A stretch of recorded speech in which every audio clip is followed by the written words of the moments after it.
جی السلام علیکم جی، امید کرتا ہوں آپ خیر وفیت سے ہوں گے. ہمارے ساتھ ایک بڑے ہی کمال کے ریسرچر، ایک بڑے کمال کے کہہ لیجئے محقق اور انٹرنیشنل ریلیشن کے ایکسپرٹ. سب سے بڑھ کے مجھے خوشی ہوئی کہ جو ہمارا ایک صوفیوں کا قبیلہ ہے اور جو صوفیوں کی اسپرٹ ہے اس پہ ان کا بڑا ایک کمال کا تھیسس ہے، اور اس تھیسس کے حوالے سے تو ان کے ساتھ بہت سی نشستیں ہو سکتی ہیں. آج میری جو ان کے ساتھ گفتگو ہے وہ جو سارا کرنٹ ایک چیلنج چل رہا ہے دنیا میں، جو جنگ چل رہی ہے ایران کی، اسرائیل کی، امریکہ کی، اور اس کے جو اثرات پوری دنیا پہ آ رہے ہیں، بالخصوص پاکستان پہ آ رہے ہیں، اس حوالے سے میں نے بات کرنی ہے. ہمارے ساتھ عثمان بڑھائی صاحب ہیں. عثمان صاحب، میں آپ کا شکریہ ادا کرتا ہوں کہ سب سے پہلے تو آپ نے ٹائم نکالا ہے. میرا صرف سر ایک سوال ہے کہ یہ جو غزوہ ہند ہے، بڑے لوگ اسے ریلیٹ کر رہے ہیں کہ یہ غزوہ ہند شروع ہو گیا، تو کیا یہ جو جنگ ہے یہ غزوہ ہند کی ابتدا ہے، یا یہی جنگ غزوہ ہند بن جائے گی، یا یہ غزوہ ہند شروع ہوا جاتا ہے؟ میرے خیال میں ایک انڈائریکٹلی ہم کہہ سکتے ہیں، کیونکہ اس کے اندر یہود اور ہنود کا جو کنیکشن ہمیں نظر آیا 26 تاریخ کو جب مودی وہاں پہ ٹچ ڈاؤن کرتے ہیں، اور اس کے اندر ہمیں سملیرٹی نظر آتی ہے کہ جس طرح سے جنگ کو ہمارے بارڈر کے اوپر دروازے تک لے کے آ گیا کیا کہتے ہیں اسرائیل، اور اس کے علاوہ مودی جس طریقے سے ایسٹرن سائڈ سے تو ہار گئے 10 مئی کی جنگ، تو اب وہ ویسٹرن بارڈر کو ہارٹ کر کے اسے مورچہ بنا کے بیٹھے ہیں افغانستان کو ہے. تو میرے خیال میں اس بات کے اندر سینس ہے، اس میں کوئی شک نہیں ہے. جس طرح ڈیول لائز ان دی ڈیٹیل، اگر آپ ڈیٹیل کے اندر جائیں گے تو آپ کو سمجھ آئے گا گریٹر اسرائیل اور اکھنڈ بھارت ہے. کامنالٹی سملیرٹی کی بات کرتے ہیں، دونوں ایکسپینشنسٹ ہیں، دونوں ایکسکلوژنسٹ ہیں. مسلمانوں کے ساتھ دونوں ڈیموگرافک تھریٹ کے طور پہ دیکھتے ہیں مسلمانوں کو، دونوں کشمیر میں اور پیلسٹینین جو لوگ ہیں ان کو کرمنلائز کرتے ہیں، دونوں وہاں کے اوپر اللیگل سیٹلمنٹ کر رہے ہیں، دونوں وہاں پہ پولیٹیکل انجینئرنگ کر رہے ہیں، ڈیموگرافک انجینئرنگ کر رہے ہیں. سیم پیٹرن آپ کو نظر آتا ہے دونوں سائڈ پہ، اور دونوں میں کامن پوائنٹ ہے ان کی آئیڈیالوجیکل افینٹی، جو کہ مسلمانوں سے نفرت پہ کھڑی ہے RSS کی، راشٹریہ سوائم سیوک سنگھ کی، اور دوسری طرف آپ کو نظر آتی ہے جو کہ زائنزم کا پورا آئیڈیا، جس کی بات ابھی نیتن یاہو نے کی بیت شمس میں جب 9 لوگ وہاں پہ ہلاک ہوئے، تو اس نے کھڑے ہو کے تورا کی وہ آیت دہرائی جس میں MLK کی بات کی کہ دشمن بار بار آئے گا اور ہم دشمن کو بار بار ماریں گے. یہ پوری ایران وار جو ہے جیو پالیٹکس سے زیادہ آپ اس کو ہولی وار کے کانٹیکس میں دیکھیں، ہر ماجتون الملحمۃ العظمیٰ الملحمۃ الکبریٰ، وہ جو بڑی جنگ کی اللہ کے نبی صلی اللہ علیہ وسلم نے بشارت دی تھی، اس سے پہلے کے حالات بنائے جا رہے ہیں. آپ چیک کریں میس لیول کی کلنگ کس طرح پاسبل ہے، AI کے تھرو. اس ساری جنگ کے اندر بٹن کے اوپر ہاتھ ہے AI کا، انسانی ہاتھ نہیں. اور شاہ صاحب یاد رکھیں AI کے اندر کوئی سینس آف گلٹ نہیں ہوتا، AI کے اندر کوئی خوف نہیں ہوتا. رحم الدل ہوتا ہی نہیں. 1945 میں جب ہیراشیما کے اوپر بم گرا تھا، لٹل مین فیٹ بوائے دونوں کے اوپر، ہیروشیما ناگاساکی پہ، تو بم بنانے والا جو تھا اوپن ہائمر ساری زندگی اس گلٹ کے ساتھ ہی مر گیا کہ یہ میں نے کیا کر دیا تھا. اور ابھی جس نے AI بنائی ہے اس کا بھی یہ کہنا ہے کہ میں نے اوپن ہائمر سے بڑا جرم کر لیا. لیکن وہ AI کے استعمال کرنے والے جو ہیں انہیں اندازہ ہی نہیں کہ وہ جو کوگنیٹیو لوڈ تھا وہ تو لے لیا اس نے، اور آپ کا بوجھ سائڈ پہ کر دیا. وہ تو سیکنڈ کے اندر ٹیرا بائٹ ڈیٹا کو کر رہی ہے. اب میں چھوٹی سی ایک ایگزامپل سے آپ کو بتاتا ہوں، کیرلیسنس اس AI کی ہے. AI کو سیٹلائٹ امیج دیا گیا، وہ بچیوں کے اسکول کچھ 100 میٹر کا فاصلہ تھا، بیرک کے ساتھ ہے. اس نے سمجھا کہ یہ ایک ہی بلڈنگ ہے، اس نے مارا اور 167 بچیاں راکھ کا ڈھیر بن گئی ہیں. اللہ اکبر. اور آپ کو میں بتاؤں یہ اتنا خطرناک ٹرینڈ ہے کہ انسان جو ہے وہ کبھی نہ کبھی تو سوچے گا نا بٹن دبانا نہیں دبانا، اس کی کچھ ہے مطلب اس میں وہ سوچتا ہے کچھ نہ کچھ. آپ کہہ لیں کہ جنگ کے اندر لیگل ویلیو ہوتی ہے، کوئی مورل نیریٹو ہوتا ہے، لیکن AI اتنا خطرناک ہے. میں اس کی ایگزامپل دیتا ہوں، کنگز کالج لنڈن کی پرسوں کی رپورٹ آئی ہے جس نے پوری دنیا میں بھونچال مچا دیا. ڈیفینس کے وہاں پہ جو پروفیسر ہیں انہوں نے کہا کہ میں نے 21 سینیریو دیے 3 ماڈلز کو، GPT کو، جیمنائی کو، اور تیسرا جو ہے یہ کلاؤڈ کو، اور تینوں کو کہا یہ نیوکلیئر کرائسس ہے، اس کو کس طرح حل کریں. 95% ٹائم انہوں نے کہا نیوکلیئر بٹن کو دبا دیں. جنگ کا آبجیکٹیو جیت ہوتا ہے، لوگ نہیں ہوتے. اس نے کہا یہ اتنا خطرناک ہے کہ دنیا کے اندر نیوکلیئر آرسنل جو ہے نا ان کے ویپنائز ہونے کا خطرہ بڑھ گیا. اور اسی دن یونائٹڈ نیشن کے سیکرٹری جنرل نے بھی کہا ہے کہ جتنا خطرہ آج ہے 2026 میں 1945 کے بعد کبھی نہیں آیا. تو شاہ صاحب یہ تو آپ کہہ لیں ورج کے اوپر کھڑی ہے اس وقت ہیومینٹی ہے. اور یاد رکھیں ICC کا کرمنل جس کے وارنٹ نکلے ہوئے ہیں نیتن یاہو وہ اس میں شامل ہے، اور ڈونلڈ ٹرمپ وہ بندہ جسے پہلی ٹرم میں جب بریفنگ دی گئی تھی نیوکلیئر اپنا اسٹرائک کے حوالے سے 3 دفعہ پوچھتا ہے CIA کے لوگوں سے، if we got weapon why can't we use them. اور وہ اس کی شکل دیکھ رہے تھے، انہوں نے کانگریس کو کہا اس کو صدر نہ بننے دیجیے گا الیکشن میں، یہ اتنا خطرناک آدمی ہے، یہ جنگ کی طرف لے جائے گا. اور یہ دونوں بندے دونوں نیوکلیر پاور ہیں اس وقت جو ایران پہ فائر پار کر رہی ہیں. اب آتے ہیں ایران بچ کیسے رہا. ایران جنگ جیتنا نہیں چاہتا، ایران دشمن کو تھکانا چاہتا ہے. اس کی 20 سال کی اسٹریٹجی یہ ہے دشمن کو سیچوریٹ کر دو. اور کس طریقے سے کر دو، اسے پتا اتنا ملٹری کا بلڈ اپ میرے پاس نہیں ہے، سستے میرے پاس چیزیں ہیں. تو اس نے کیا کیا، مرحلہ وار اور جس طریقے سے اس نے پراکسیز کھڑی کی، ٹرپل ایچ، ہوتھیز، حماس اور حزب اللہ، اس کے تھرو انگیج کرتا ہے. پھر جو اس کو اللہ تعالیٰ نے ایک آپ کہہ لیں قدرتی فصیل دی ہے.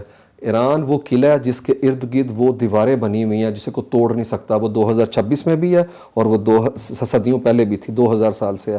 اس کی وجہ سے وہاں انویژن کرنا گراؤنڈ تقریباً نیکسٹ ٹو امپاسبل ہے، کیونکہ سپلائی لائن مینٹین ہی نہیں ہو سکتی، جو اترے گا مرے گا. اور پھر دوسرا ایریا ان کا ہے ریگستان سینٹرل، اور انہی اب ریگستان اور انہی پہاڑوں کے نیچے اس نے جو مزل کے اپنے شہر آباد کیے ہوئے ہیں.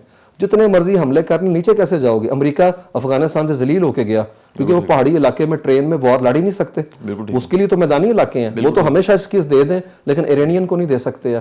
اور پھر ان کا ریزالو شاہ صاحب کبھی ایسا نہیں چیلنج نہیں ہوا. وہ تو 47 سال سے پابندیوں کے نیچے رہ رہے ہیں. ان کے آپ نے ٹاپ لیڈرشپ مار دی، IRGC کے کمانڈر مار دیے.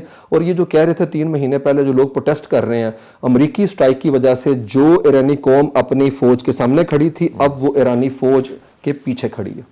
بالکل ٹھیک ہے.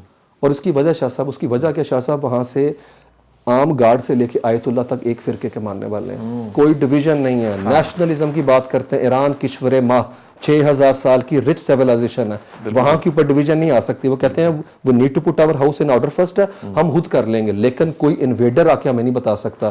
شاہ صاحب انہیں آج تک کولونائز نہیں کیا گیا. اس سے بڑھ کے ان کی غیرت چیک کر رہے ہیں. تو ایک ایسے وقت میں امریکہ نے اسے انڈر ایسٹیمیٹ کیا ڈونلڈ ٹرمپ نے، اور بالکل اور ہوگا بھی نہیں. اور ڈونلڈ ٹرمپ کی تو ایگزٹ اسٹریٹجی نہیں ہے کوئی ہے. جنگ میں گھسنا امریکیوں کو بہت شوق ہے. ویتنام سے ذلت ہو کے نکلی، افغانستان سے ذلیل ہو کے نکلے 3:30 بجے رات کو. پیزا جو ہے وہ اوون کے اندر تھا، اسے کھانے کا ٹائم نہیں ملا، فون آیا نکلو باہر، وہ چلے گئے. اور یہاں پہ بھی سمجھ نہیں آ رہی، کھائی اور کنویں کے درمیان میں پھنس گئے ہیں. اب ایسکیلیشن لیڈر پہ کھڑے ہیں ایرانی، اور ایرانی ڈکٹیٹ کر رہے ہیں. اب وہ کیسے کر رہے ہیں؟ انہوں نے شارک پکڑی ہوئی ہے دنیا کی. وہ نیول جو آبنائے ہرمز ہے گزرنے نہیں دے رہے. وہ کہہ رہے ہیں یہ تو رہے گی بند ہے.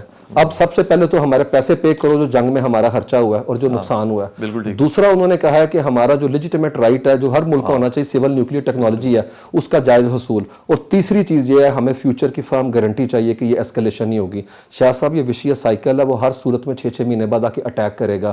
اسرائیل اپنے ریجن کے اندر تمام کنٹری چاہتا ہے سول انریسٹ ہو، بارڈر پورس ہو، ادارے کمزور ہو، وہاں کے اوپر پپٹ رجیم انسٹال ہو، جب میں چاہیں جس کو چاہوں جس وقت چاہوں ماروں. ہے آپ چیک کریں لیبنان پہ جب چاہتا ہے چڑھائی کرتا ہے کوئی پوچھنے والا نہیں ہے، اور جب چاہتا ہے سیریا کو اٹیک کرتا ہے، جب چاہتا ہے عراق کو اٹیک کرتا ہے. وجہ کیا ہے؟ گریٹر اسرائیل کے لیے یہ کچھ ہونا ضروری ہے شاہ صاحب ہے. اور ایک ہی ملک ہے جو اس کے رستے میں کھڑا ہے اور وہ مولا علی کے ماننے والا ہے. کل مولا علی کی شہادت کا دن تھا اور اس مشن کا نام رکھا ہے ایرانیوں نے فتح خیبر. اور وہاں پہ شور کیا ہے یہ بھی آپ کو میں بات بتاؤں، یہ آئیڈیولوجیکل وار ہے. اسرائیلی روتے ہیں جس دن مرحب قتل ہوا تھا اس دن کو منایا جاتا ہے. اور وہاں پہ کیا بات ہوتی ہے؟ خیبر واز یور لاسٹ وکٹری، اب تمہیں موقع نہیں ملے گا. اور میں بتاؤں مولا کے ماننے والے تو پھر وہ ہیں شاہ صاحب، باقی تو کوفی گروپ ہے سارے کا سارا. اگر آپ نام لیں گے میں سارے ملکوں کے نام گنواؤں گا. آپ یقین کریں 1300 سال کے بعد آپ لائیو دیکھ رہے ہیں کربلا. اور افسوس صرف اتنا ہے کہ حر میسر نہیں آ رہا ایرانیوں کو. اور وہ کام جو ہے وہ چینی اور رشین کر رہے ہیں ایک طرح سے اگر ہم دیکھیں تو میں کہتا ہوں میں داد دینی پڑے گی ایرانی قوم کی ہے کہ ساری مشکلوں کے باوجود جو فوٹیج وہاں پہ آ رہی ہے وہ یہی آ رہی ہے کہ لوگ ایک دوسرے کی ہیلپ کے لیے باہر ہیں. وہ کہہ رہے ہیں کوئی نہیں پیسے ہے تو آ کے لے لو ہے. ایسا بھی ہوتی ہے قوم ہے. اور اس کا جو امپیکٹ ہمارے یہاں آیا ظہیرہ اندوز ایکٹیو ہو گئے ہیں. رمضان میں بازاروں کی حالت چیک کر لیں شاہ صاحب، جنگیں ایسے نہیں لڑی جاتی. اسی لیے تو ہم لیٹ گئے 300 سال 3 کروڑ کے اوپر 80,000 گورا کیوں بیٹھ کے گیا ادھر؟ کیوں نہیں اپنا پوری دنیا کی فائر پاور ان کے اوپر ہے بیٹھے ہیں. وہ جنگ شاہ صاحب جذب کرنے کے لیے بیٹھے ہیں اور ایپیٹائٹ کرنے کے لیے. عباس عراقچی سے وہ پوچھتا ہے انٹرویو کے اندر ہے کہ امریکن گراؤنڈ انویژن کا سوچ رہے ہیں تو اس کے ایک ہی الفاظ 3 الفاظ وی آر ویٹنگ. اس نے کہا شاہ صاحب یہ ریگستان نہیں یہ قبرستان ہوگا اگر وہاں پہ آئے. اور امریکہ کے جتنے باڈی بیگز جائیں گے لپیٹ میں پرچم میں اتنا امریکہ میں شور مچے گا. اور ابھی جو معاشی شارک ہے وہ آپ کو بتاؤں ہلا کے رکھ دیا پوری دنیا کو. سیاحت کی انڈسٹری بند پڑی ہوئی ہے، شپنگ چینل سارے اپنا فارغ ہو چکے ہوئے ہیں. آپ دیکھیں $90 سے اوپر جو ہے کھڑا ہے ابھی برینٹ کروڈ. اور امریکہ کہہ رہا ہے 32 ملکوں کو انٹرنیشنل انرجی جو اپنا سینٹرز ہیں کہ بھئی اپنا پیٹرول نکالو, پیٹرول کی قیمتیں نیچے آئیں. شاہ صاحب جب آپ چیزیں جو ہے نا اس زوم کے اوپر, ہیوبرس کے اوپر کھڑے کرتے ہیں, جس طرح امریکہ کو ہے کہ مدورو کو اٹھا لیا, تو اس نے سمجھا تھا وینزویلا کا سینیریو یہ ہے. آگے ایرانی کھڑے ہیں شاہ صاحب, بالکل تو میرے خیال میں, اور ایرانی ابھی جھکنے کو تیار نہیں, اور وہ مذاکرات کی ٹیبل پہ آنے کو بھی شاہ صاحب تیار نہیں فی الحال. صحیح. اچھا بڑائی صاحب, اب یہ ہے پچھلے جو ساری آپ نے گفتگو کی اس کو سامنے رکھا جائے تو اس میں جواب تو ہے, لیکن پھر بھی یہ سوال بہت زیادہ پوچھا جاتا ہے کیونکہ کیوس بہت زیادہ ہے کہ جنگ کب تک ختم ہوگی, کیونکہ ہمارے ملک میں بیچارہ لوگوں کا نا غریب کی عید خراب ہو گئی ہے. آپ نوٹ کریں بڑے برے حالات ہو گئے, پیٹرول مہنگا ہو گیا, کے پیسے آنے تھے وہ نہیں آ سکے, وہ نہیں آ پا رہے, اور دنیا میں کام بند ہو گیا, اور ہماری بڑی جو تقریباً 16 لاکھ جو ہیں وہ دبئی میں لوگ ہیں پاکستانی, اور بڑی تعداد جو ہے وہ گلف میں مختلف جگہ پہ ہے. تو جنگ آپ کو کیا نظر آ رہا ہے کہ اب یہ تعلیمی ادارے تو 31 تک بند کر دیے گئے ہیں, تو کیا 31 کے بعد جنگ ختم ہو چکی ہوگی؟ شاہ صاحب میرے خیال میں یہ فیصلہ اب ایرانی گورنمنٹ نے کرنا ہے. جو چیز ٹرمپ کے ہاتھ میں تھی نا وہ نکل گئی ہے, وہ ہے فیصلہ جنگ کو روکنے کا یا بڑھانے کا. اب وہ ایسکلیشن ٹریپ میں آ چکا ہوا ہے. اب فیصلہ ایرانی کریں گے, اور ایرانی جلد نہیں کریں گے میرا جہاں تک ماننا ہے. اس کی وجہ کہ اگر وہ مذاکرات کی ٹیبل پہ جلدی بیٹھ گئے تو انہیں خطرہ یہ ہے کہ دوبارہ یہ معاملہ ہو سکتا ہے. وہ اس جگہ کے اوپر جا کے معاملے کو چوک کر دیں گے جب دنیا کہے گی, ہاتھ کھڑے کر دے گی کہ بھائی اب تو روٹی بھی کھانے کے لیے نہیں. شاہ صاحب وہ بتانا چاہتے ہیں دنیا کی گلوبل انرجی کی سیکیورٹی ایران کی سیکیورٹی سے جڑی ہوئی ہے. ہمیں چھیڑیں گے تو دنیا کے اندر جو معاشی پہیہ ہے وہ مفلوج ہو جائے گا. تو یہ ابھی انہوں نے اسٹیبلش کرنا ہے شاہ صاحب. ابھی وہ چاہتے ہیں پیٹرول جائے $200 پہ, امریکیوں کی چیخیں نکلیں, ابھی گیس جائے اوپر ہے. مجھے لگتا ہے جب تک وہ یہ نہیں کر لیتے, اور دوسری طرف وہ خلیجی ریاستوں کو بھی سبق دینا چاہتے ہیں کہ تم مورچہ بن کے بیٹھے ہو, تمہارے ملکوں سے ہمارے خلاف سٹرائک ہوتی ہے, اور یہ نہیں ہونے دیں گے. اب چیک کریں نا, ہائی رائز بنا لیں, برج العرب ہے, لیکن آپ اپنی سیکیورٹی شاہ صاحب آؤٹ سورس نہیں کر سکتے. یہ آپ کر سکتے ہیں کہ کسی اپنا کمپنی کا بندہ کھڑا ہے, ملک نہیں کر سکتا, آؤٹ سورس ہے. اب پھنس گئے ہیں نا, امریکی نکل گئے ہیں, بھاگ بھوگ گئے ہیں. آپ بتاؤ, اب ہمیں کبھی فون کرتے ہیں, کبھی کسی کو کرتے ہیں. ایرانیوں نے بتا دیا اپنے دم پہ قومیں جو ہے نا لڑتی ہیں جنگیں, اور جنگ قوم لڑتی ہے شاہ صاحب. ایرانی فوج نہیں لڑتی, بالکل ایسے فوج نہیں لڑ سکتی, لڑ ہی نہیں سکتی شاہ صاحب. قوم پوری کی پوری, مجھے بتائیں کوئی مظاہرہ ہو رہا ہے ایران کے اندر ہے, اب تو کوئی کسی کو روک نہیں رہا. نہیں شاہ صاحب, انہوں نے اپنی بچیوں کو دفنایا, پورا قبرستان بنایا. انہوں نے کہا بھائی نہیں ہے, آپ ایرانیوں کو مارنا چاہتے ہیں. تو مجھے لگتا ہے یہ وہ ٹیمپلیٹ ہے جو 6000 سال کے بعد آپ کو دوبارہ ملتی ہے. اور اس کی وجہ شاہ صاحب یہ فرسٹ ورلڈ وار کے بعد ریاستیں بنی ہیں کانٹ چانٹ کر کے. سعودی عرب کا وجود نہیں ہے 1932 سے پہلے, کون جانتا ہے, ساری کی ساری سلطنت عثمانیہ تھی ہے. تو ان کی کیا نیشنلزم ہوگا, کیا ان کی اسپرٹ ہوگی جو کہ ایرانیوں کی وہاں کے اوپر ہے. اب ایک سعودی عرب, کیا کسی مڈل ایسٹ کا مجھے بندے کا نام نہیں شاہ صاحب بتا سکتے ہیں جو انٹلیکچوئل ہو. میں آپ کو ایرانیوں کے نام بتاؤں جو انٹلیکچوئل ہیں. ہم شروع کرتے ہیں حافظ سے, ہم رومی سے شروع کرتے ہیں, کہاں سے کہاں آپ کو کھینچ کے لے کے جائیں ہیں. ویسٹ دیوانہ ہوا پڑا ان کا, رومی کا, حافظ کا, اور دور دور تک آپ کو وہ چیز نظر نہیں آتی, نہ انٹلیکٹ نظر آتا. 4 پیسے ہیں بس, تیل کے کنویں سے ہے. اب وہی تیل کے کنویں جو ہیں وہ ان کی جان کے دشمن بنے ہوئے ہیں, کیونکہ اس کو بھی وہ ہٹ کر رہے ہیں. تو ایرانیوں نے بتا دیا کہ مسلم امہ کا جو کانسیپٹ ہے, جو تصور ہے, وہ ہمارے ہاں سالڈ ہے. اتنا افسوس ہے کہ OIC کا ایک ہی کام تھا لپ سروس کرنا. وہ آپ کو پتا مذمتی قرارداد نکالتے ہیں یا اعلامیہ نکالتے ہیں, وہ تک نہیں انہوں نے آیت اللہ علی خامنائی کی شہادت پہ نکالا. مطلب آپ سوچیں کہ یورپ کی کنٹری مذمت کر رہے ہیں, مطلب سفیر نکال دیا اسپین نے اسرائیلیوں کا کہ یہ تم نے کیا کیا, اور یہ سمن بکمن اومیون یہ سارے بیٹھے ہوئے بات ہی نہیں کر رہے. اور پاکستان نے خود گورنمنٹ نے 10 گھنٹے لے لی ٹویٹ کرنے میں, میچ جیتتے ہیں 2 منٹ بعد ٹویٹ آ جاتا ہے تھینک یو بھی بہترین ہو گیا.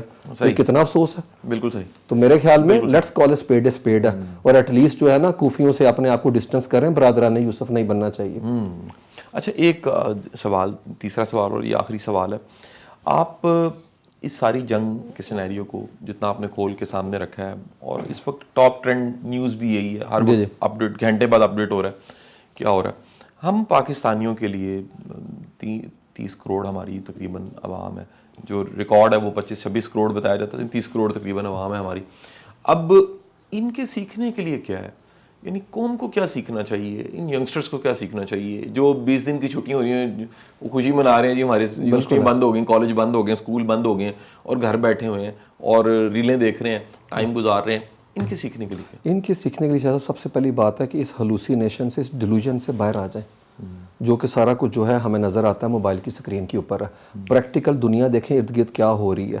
میں پڑھاتا ہوں, میرا ہمیشہ سے شاہ صاحب یہی اب اپنا ایک ابھی جو اسپیشلی اسٹرانگ میرا موقف ہے, ہمیں فائنینشلی انڈیپینڈنٹ ہونے کی ضرورت ہے. ہماری تعلیم نوکری کے لوگ پروڈیوس کرتی ہے, ہم انٹرپرینور پروڈیوس ہی نہیں کر سکتے. انڈیا دیکھیں کس طریقے سے سروس بیسڈ انڈسٹری بنے بیٹھے ہیں. تو مجھے لگتا ہے ہماری یوتھ سے زیادہ جو ہے نا پالیسی میکر کا بھی بڑا قصور ہے. شاہ صاحب آپ نے جو بات کی بڑا شاندار کوشچن ہے. 18 سے 35 سال کی ایج بریکٹ کے 63% لوگ ہیں. ینگسٹ نیشن ہے پاکستان, 2040 تک رہے گی ہے. اور آپ چیک کریں, ہمیں ایک طرح سے ان لوگوں کو لائبلٹی بنا کے رکھا ہوا ہے جو لوگ ہمارا ایسٹ ہیں. وجہ کیا ہے؟ نوجوان کی انرجی چینلائز ہی نہیں ہو رہی, اس کی نوکری ہے ہی نہیں ہے, ڈگریاں کر کے بے روزگار ہیں. 32 لاکھ بندہ تو پنجاب کے اندر بے روزگار ہے, ورلڈ بینک کی رپورٹ آئی ہوئی ہے. تو گورنمنٹ بھی آف کورس گورنمنٹ بھی سب کچھ نہیں سب کر سکتی ہے. لوگ انیشیٹو نہیں لیتے, ہم سبسکرائبر رہتے ہیں, فالوور ہیں, ہم خود سے کام نہیں کرتے. تو مجھے لگتا ہے ایرانی قوم جو ادھر دیکھنا چاہیے یہ کس طریقے سے ایرانین انیشیٹو لیتے ہیں. جو بندہ جس کام کے لیے کر سکتا ہے وہ اس چیز کو کر رہا ہے. تو مجھے لگتا ہے ہمیں فرنٹ لائن کے اوپر آ کے خود کرنا چاہیے, بجائے کہ ہم ڈورمینسی کے سائیکل میں رہیں اور پیچھے بیٹھ کے دیکھتے رہیں پاپ کارن کھا کے. شاہ صاحب جنگ دروازے پہ آئی ہوئی ہے, ایسٹرن بارڈر ہاٹ ہے آپ کا, ویسٹرن بارڈر پہ طالبان داعش کے ساتھ بیٹھے ہوئے ہیں, اور پھر مجید برگیڈ اور اس کے بعد جو BLA ہے اس کا کنیکشن را کے ساتھ ہے, تو ان کا کنیکشن موساد کے ساتھ بھی تو ہوگا. بالکل ٹھیک. اور پھر وہی بلوچستان کا 909 کلومیٹر کا بارڈر ٹچ کر رہا ہے, ایران کے ساتھ ہے. تو آپ کیسے کمفرٹیبل رہ سکتے ہیں جب اس دروازوں کے پیچھے جو ہیں دشمن کھڑا ہے, اور آپ پھر کہیں کہ نہیں بھی میری دنیا کائنات جو ہے. مجھے لگتا ہے ہمیں سمجھنے سیکھنے کی ضرورت ہے. اور سب سے پہلے یہ ہے ریئلٹی چیک ایک ٹرم ہے شاہ صاحب, کہ چیزوں کو دیکھیں گراؤنڈ ہے کیا, میرے پاس آپشن کیا ہے. جس طرح پھر آپ سوچ رہے ہیں نوکری کہاں سے سرکار دے. سرکار تو $9 ارب کا ڈیفنس کا بجٹ بنا رہی ہے. سرکار سروائیول موڈ پہ ہے, اسے پتہ ہے ہر طرف سے وار ویج ہو رہی ہے. تو ایسے میں قوم کو بھی چاہیے نا تھوڑا سا سوچے کہ جناب آج کی آٹومیشن کی دنیا 2030 میں 4th انڈسٹری ریولوشن کا سائیکل کمپلیٹ ہو رہا ہے, انفارمل لیبر یہاں پہ ختم ہو رہی ہے, ہمیں کچھ کرنا ہے. تو مجھے لگتا ہے youth they are quite familiar with this gadgets ہے, ان کو چاہیے اس کے اوپر کام کریں. یوٹیوب چینل اپنا کھول لیں, آن لائن. آپ تو کچھ اسٹرکچر بنانے کی بازار میں ضرورت نہیں ہے, آپ تو اس کے اوپر کوئی نہ کوئی کام کریں جو آپ کا اسکل سیٹ ہے. بالکل صحیح. تو اس کے لیے اسکل سیٹ چاہیے نا شاہ صاحب, اس کے لیے انگریزی آنی چاہیے آپ کو چیزیں. لیکن ہر چیز چیٹ باٹ سے کرائیں گے تو پھر فارغ ہو جائیں گے. اور اب تو وائٹ کالر نوکریاں جا رہی ہیں پوری دنیا کے اندر. تو مجھے لگتا ہے یوتھ کو بھی تھوڑا سا چاہیے کہ وہ اس چیز کی طرف سوچے, پریکٹیکلی ہے. اور جو ہماری جو پالیسی میکر ہیں, پرٹیکولرلی ہمارے جو ایجوکیشن کی پالیسیز دیکھتے ہیں, وہ اس کو ریوائز کریں. 1998 کی کتابیں لائبریری میں پڑھی ہوئی ہیں, دنیا 2 دفعہ بدل گئی, 9/11 اور کووڈ کے بعد. تو مجھے لگتا ہے کہ ایک جو ہے نا سی چینج آنا چاہیے, اور وہ آف کورس ادھر سے ہی آئے گا جو کہ ٹاپ لیول کے اوپر ہے. لیکن یہ تو کوئی موبائل کی ایپ ڈاؤن لوڈ نہیں کر سکتے شاہ صاحب. سوری. بہت شکریہ رائی صاحب, بڑی مہربانی. آپ کے ساتھ بڑی مختصر گفتگو تھی لیکن بڑا مزہ آیا, اور ساری جو چیزیں تھیں وہ ایک جگانے کے لیے, بیدار کرنے کے لیے اور سوچنے سمجھنے والوں کے لیے تھی. بہت شکریہ.